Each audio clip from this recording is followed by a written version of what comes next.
Good morning, children. Good morning, ma'am. Good morning, classmates. Mga anak ay good morning. 17 taon nang nagtuturo sa Ginaang si Teacher Edna Calito. Kaya alam niya ang taon-taong problema sa kakulangan sa aklat dito sa kanila. Katulad ng ibang paaralan sa bansa, K-12 curriculum na ang ipinatutupad dito. Walang books. Yung ginawa kong book, yung kinang-textualize ko, yun ang ipamimigay ko sa kanila. So, paano natin in-explain ngayon yung mga lesson pag gano'n? Lahat ng subject, walang libro. Teacher initiative. Kaya gumagawa ko ng mga visual aids para maintindihan nila ang aralin.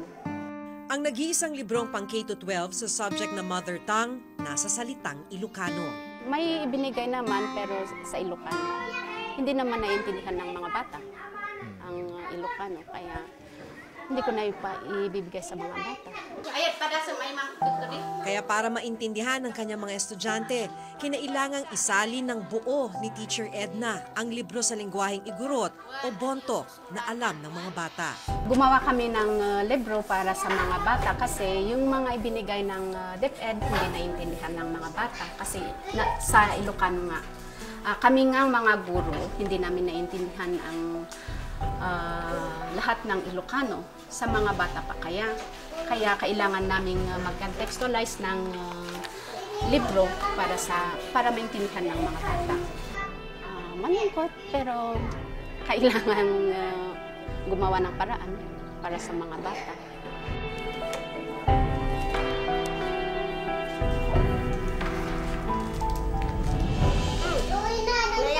Sit properly. Na subject ako ay una is mother tongue. Sa klase naman ni Teacher Helen Magsoy sa grade 2, kumpleto ang mga libro para sa K-12 curriculum. Pero problema din niya ang hindi pagkakasali ng mga ito sa lengguwaheng Igorot. Ang libro sa grade 2, kumpleto.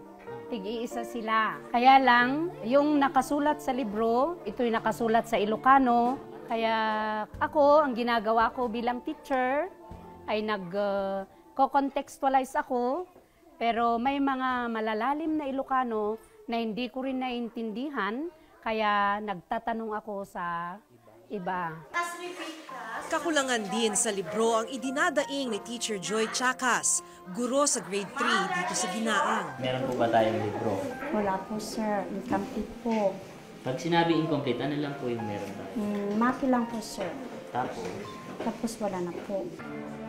At para sa mga subject kung saan wala pa silang mga aklat na pang K-12, lumang aklat na hindi na akma sa bagong curriculum ang ginagamit. Mga ito po, sir, yung old books namin. Yung mga English na mga ito. Ito po, sir, 1997 pa ito yung copyright eh. 1997 pa, sir. kailan pa yung nakuha ng eskwelahan? Hindi ko natiyak, sir. 3 years pa lang ako dito, sir. Ito yung mga libro namin, sir, na ginagamit namin. Alternative namin na ginagamit habang hindi pa nila binibigay yung K-12 na aklat namin.